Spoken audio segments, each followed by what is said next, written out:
So hey guys and welcome to another video of my channel. और बहुत time से लोग कमेंट कर रहे थे कि we want a ranking video, तो हियर वी आर। आज के वीडियो में हम रैंक करने वाले हैं top 10 most powerful kings from Marvel and DC. क्योंकि मार्वल और डीसी में से कहीं सारे कैरेक्टर्स हैं जो कि रॉयल्टी पजेस करते हैं, कहीं ना कहीं के रूलर है, जैसे कि वकांडा का रूलर ब्लैक पैंथर, एटलांटिस से एक्वामैन और एसगार्ड का रूलर थॉर। तो आज के वीडियो में इन सारे कैरेक्टर्स को हम रैंक करेंगे। हम जानेंगे कि who are the most powerful kings of Marvel and DC. और वीडियो इंटरेस्टिंग होने वाला है, कहीं सारे नए कैरेक्टर्स भी आने वाले हैं, जैसे कि नेमोर हमें थोड़े ही टाइम में दिखेगा, या फिर डीसी से हमें ब्लैक एडम का कैरेक्टर दिखने वाला है जो कि कंधार का रूलर है। तो इन सारे कैरेक्टर्स को रैंक करेंगे और without wasting any more time चलिए वीडियो को शुरू करते हैं।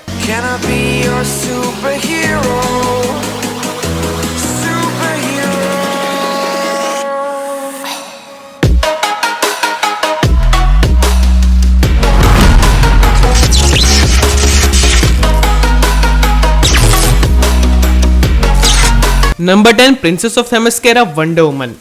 अब नंबर 10 पे है वंडर वुमन और अमेजोनियंस। और अमेजोनियंस एक काफी पावरफुल रेस है। ये इतनी पावरफुल रेस है कि जब पहली बार डार्कसाइड ने अर्थ पे अटैक किया, उन्हें अमेजोनियंस को भी यूनाइट करना ही पड़ा और तभी डार्कसाइड को हराया गया। और अमेजोनियंस के बारे में मुझे थोड़ा ऐसा लगता है कि हाँ, अमेजोनियंस काफी पावरफुल है, नॉर्मल ह्यूमन से बहुत स्ट्रांग है, बहुत फास्ट है, ड्यूरेबल है। पर क्योंकि वो एक आइसोलेटेड आइलैंड पे रहते हैं और वर्ल्ड में अभी काफी सारे टेक्नोलॉजिकल एडवांसमेंट्स हो गए जैसे कि गन्स, तो अमेजोनियंस उनके सामने इतना एफिशिएंटली फाइट नहीं कर सकते। आपने देखा होगा कि वर्ल्ड वॉर 1 या 2 का टाइम जो हमें दिखाया गया था, जब स्टीव अमेजोनियंस के आइलैंड पे पहुंच गया था, तब उन्हें गन से फाइट करने में भी बहुत दिक्कत हुई थी। तो शायद मॉडर्न वेपन्स उन्हें आसानी से नुकसान पहुंचा पाए। और इसका रीजन ये भी है कि डीसी में अमेजोनियंस को इतना पावरफुल नहीं दिखाया गया। उनके पास भी कॉमिक्स में एडवांसमेंट्स है, मैजिक है, जो कि मूवी में कहीं भी नहीं दिखाए जाते। फॉर एग्जाम्पल, अगर आपने वंडर वुमन ब्लड लाइन्स देखी होगी तो उनके पास वो पर्पल हीलिंग रेज है जो कि किसी को भी हील कर सकती है। और अगर ऐसी चीजें मूवी में दिखाई जाए तो अमेजोनियंस इस लिस्ट में कहीं ऊपर हो सकते हैं। नंबर 9 डार्क एल्व्स का रूलर मेलेकिथ। अब मेरे अकॉर्डिंग मार्वल ने अगर किसी कैरेक्टर को सबसे ज्यादा वेस्ट किया है ना, तो वो मेलेकिथ का कैरेक्टर है। क्योंकि इस कैरेक्टर को जिस तरीके से थॉर द डार्क वर्ल्ड में दिखाया गया, और थॉर द डार्क वर्ल्ड जैसी मूवी भी थी, इस कैरेक्टर का बहुत पोटेंशियल वेस्ट हुआ है। वरना मेलेकिथ ही वो कैरेक्टर है जो कि 9 रिल्म्स में एसगार्ड के बाद सबसे पावरफुल है। और डार्क एल्व्स ही वो क्रीचर्स है जो कि एसगार्डियंस को चैलेंज कर सकते थे। ये तो हमने मूवी में भी देखा था कि किस तरीके से मेलेकिथ ने एसगार्ड को इन्वेड किया था। और उनकी टेक्नोलॉजीज भी दिखाई गई, जैसे कि वो वॉइड क्रिएट करने वाली गन्स जिन्हें ब्लैक होल गन्स कहा गया, वो कितने डिस्ट्रक्टिव थी। या फिर मेलेकिथ के जो कुछ एलाइज दिखाए गए, जैसे कि कर्स, जो कि म्योनिर तक को रिफ्लेक्ट कर चुका था। तो हम मेलेकिथ एक बहुत पावरफुल कैरेक्टर है। और कॉमिक्स में तो ये इससे भी ऊपर जाता है। कॉमिक्स में और भी चीजें हैं जो कि मूवी में हमें कभी देखने को नहीं मिली, जैसे कि मेलेकिथ एक्चुअली कोई रॉयल कैरेक्टर नहीं, वो बस पहले एक स्लेव हुआ करता था और उसके बाद वो रूलर बनता है। वो जोकर की तरह एक क्रेजी कैरेक्टर है, ना कि जिस तरीके से उसे डार्क वर्ल्ड में दिखाया गया, बिल्कुल सीरियस टाइप। और मेलेकिथ ने वॉर ऑफ रिल्म्स की स्टोरी लाइन में खुद लोफी के फ्रॉस्ट जायंट्स को और सर्टर जैसे कैरेक्टर्स को भी यूनाइट करके अपनी एक आर्मी ऑफ रिल्म्स बनाई थी। और अगर ऐसी कोई आर्मी हमें एमसीयू में दिखाई जाती तो मेलेकिथ इस लिस्ट के टॉप कैरेक्टर्स में से एक होता। और भी बहुत सारी चीजें हैं जो कि मूवी में हमें देखने को ही नहीं मिली, जैसे कि डार्क एल्व्स की तरह व्हाइट एल्व्स भी होते हैं। और भी बहुत चीजें जो कि मैं गिनाने जाऊंगा तो बहुत लंबा वीडियो हो जाएगा। पर चलिए बढ़ते हैं हमारे नेक्स्ट कैरेक्टर के ऊपर। Number 8 Ronan the एक्यूजर। अब नंबर 8 पे है क्रीज का लीडर रोनन द एक्यूजर। और ये कैरेक्टर भी पावरफुल है, ये हम एमसीयू में ही देख चुके हैं। इसने अपने बेयर हैंड से इन्फिनिटी स्टोन, पावर स्टोन को पकड़ा था, जो कि एक नॉर्मल इंसान के लिए पॉसिबल ही नहीं। इसने ड्रैग्स द डिस्ट्रॉयर को एक हाथ से उठा लिया था, जो कि गार्डियंस की टीम के one of the most powerful members में से है। और ये कैरेक्टर ब्रूटल भी है। इसने अर्थ को किस तरीके से अटैक किया और स्क्रल्स को किस तरीके से मारना शुरू किया था, ये हम कैप्टन मार्वल की मूवी में भी देख चुके हैं। पर कुछ ऐसी चीजें हैं जो कि इस कैरेक्टर को लेकर एमसीयू में अभी तक हमें नहीं देखने को मिली और आने वाली द मार्वल्स मूवी में देखने को मिलेगी।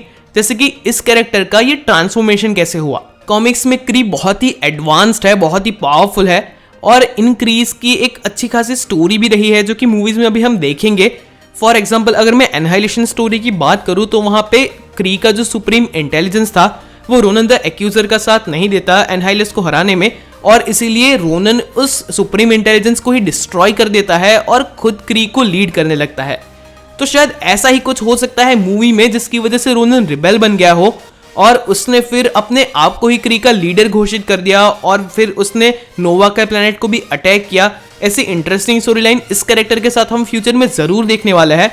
तो इसलिए रोनन भी one of the most powerful king और one of the most powerful character है मार्वल और डीसी में। नंबर 7 ब्लैक पैंथर और वकांडा। अब ब्लैक पैंथर और वकांडा के फीट्स में बहुत बार अपने बहुत से वीडियोस में गिना चुका हूँ, फिर भी चलो एक बार वापस गिना देते हैं। वकांडियंस वाइब्रेनियम की वजह से बहुत एडवांस है, बाकी के पूरे वर्ल्ड से 100 साल आगे है। उन्होंने थैनोस के सामने वर्ल्ड को डिफेंड किया था, वो लोग वर्ल्ड की फर्स्ट लाइन ऑफ डिफेंस बने थे। बहुत सारे टेक्नोलॉजिकल एडवांसमेंट है जिसके बारे में हम सोच भी नहीं सकते, जैसे कि शूरी के ब्लास्टर्स या फिर उनकी होलोग्राफिक कम्युनिकेटिंग टेक्नोलॉजी, उनका हेल्थ केयर, या फिर नए बने हुए ब्लैक पैंथर के सूट को देख लीजिए, फैल्कन के सूट को देख लीजिए, या फिर विंटर सोल्जर के आर्म को देख लीजिए। ये सारी चीजें वकांडा की ही देन है। और डोरा मिलाजे का जो फाइटिंग स्टाइल है उससे लेके वकांडियंस जिस तरीके से हार्मनी और एनवायरनमेंट को मेंटेन करते हैं, ये सारी चीजें दिखाती है कि वकांडियंस सच में बहुत एडवांस्ड है। वकांडियंस ने अपने आप को सस्टेनेबली डेवलप किया है, उन्होंने पावर और पीस का अच्छा कॉम्बिनेशन बनाया है, और ये सब पॉसिबल हुआ है उनके रूलर ब्लैक पैंथर की वजह से। हाँ, और भी बहुत सारी चीजें हैं जो कि कही जा सकती है, पर मेरे according Black Panther 2 Wakanda Forever Wakandans और ब्लैक पैंथर के लिए एक डिसाइडिंग मूवी होगी, क्योंकि चैडविक बोसेमैन की डेथ और उनके टिचाला के कैरेक्टर की डेथ के बाद किस तरीके से वकांडा अपने आप को संभालेगा और नया ब्लैक पैंथर कौन बनेगा, ये एक बहुत ही इंपॉर्टेंट क्वेश्चन है।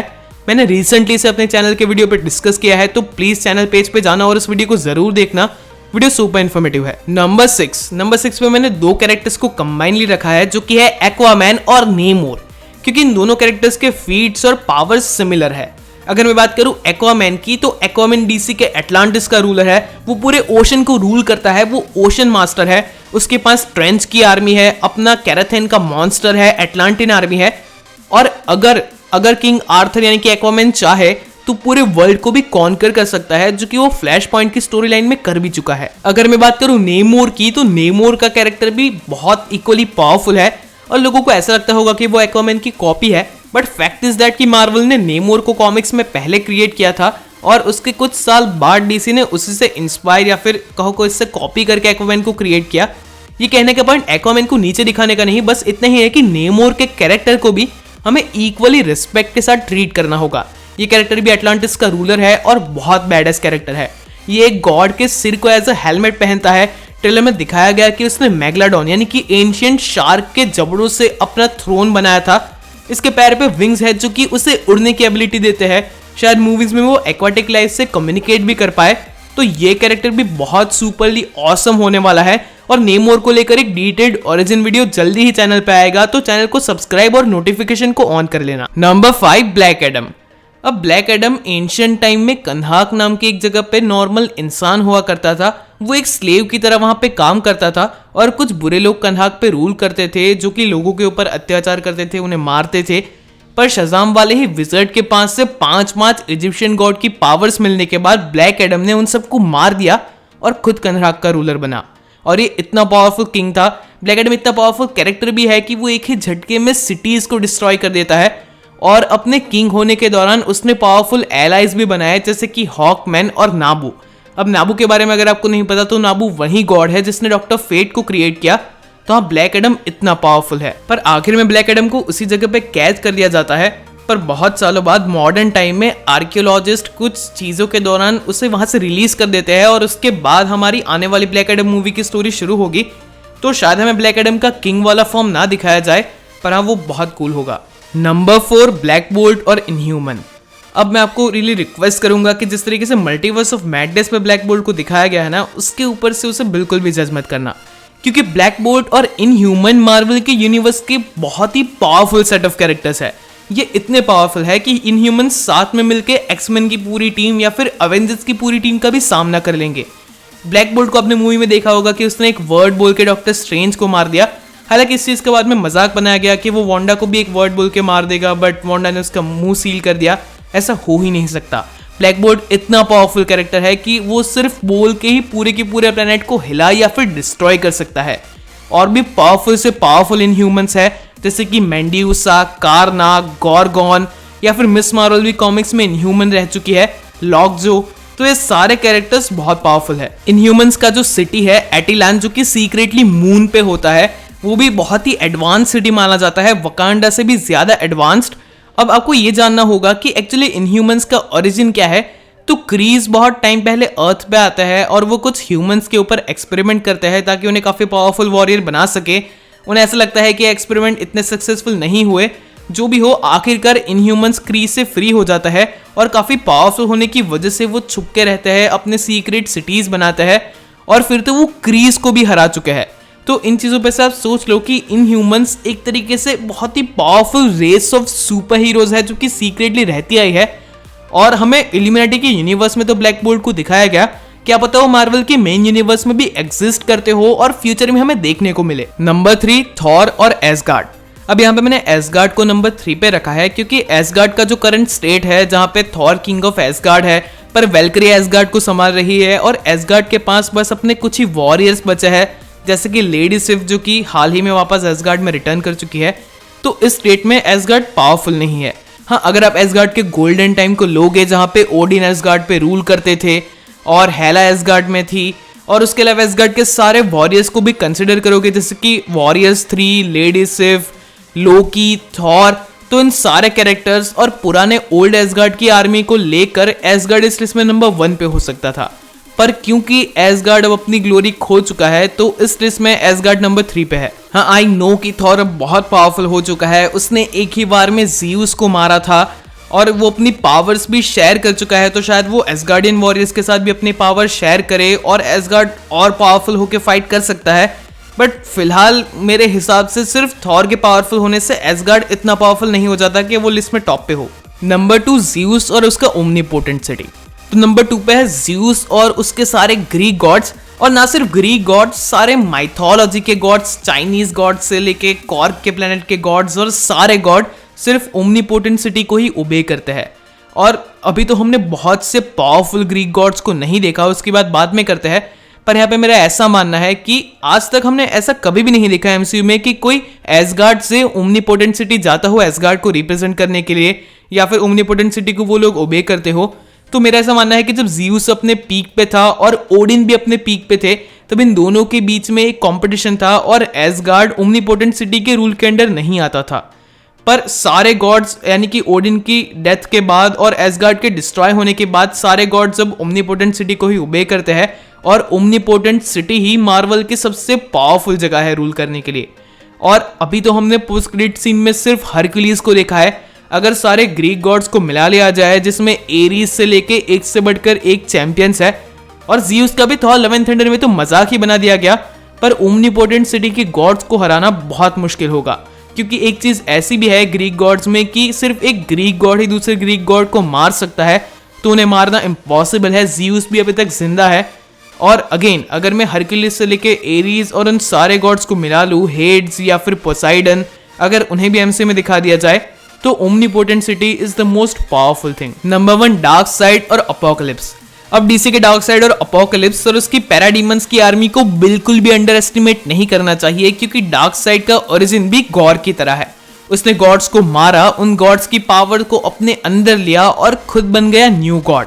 और अगर मैं बात करूं पैराडीमंस की, तो पैराडीमंस लिटरली प्लैनेट्स पे जाते हैं, उन्हें डिस्ट्रॉय करके खत्म करके अपने जैसा बना देते हैं।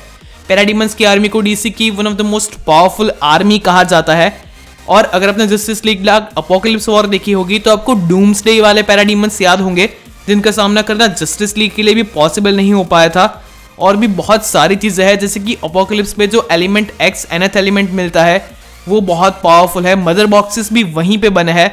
तो इन सारी चीजों को मिला के मेरे हिसाब से डार्क साइड और उसके न्यू गॉड्स, जिसमें स्टेपन वुल्फ और भी कहीं सारे गॉड्स आते हैं, उन्हें हराना नेक्स्ट टू इम्पॉसिबल है। और डार्क साइड ही सबसे बड़ा किंग या फिर रूलर है। अच्छा, मैं कुछ मेंशंस करना चाहूंगा, जैसे कि यहाँ पे थैनोस को भी लिया जा सकता था, क्योंकि उसके पास भी चित्तौरी की आर्मी और अपना ब्लैक ऑर्डर है। पर यहाँ पे एक बेसिक कंसेप्ट है कि थैनोस कभी भी रूल करने या फिर किंग बनने में बिलीव नहीं करता, वो बस अपने मिशन के ऊपर है। या फिर अगर मैं यहाँ पे बात करूँ कैंग द कॉन्करर की, तो वो लिटरली टाइम के ऊपर रूल कर चुका है, उसका नाम ही कॉन्करर है। और हमें अवेंजर्स कैंग डायनेस्टी में शायद उसका कोई किंगडम दिखाया जाए, पर हाल फिलहाल में हमने कैंग द कॉन्करर को एज अ किंग नहीं देखा।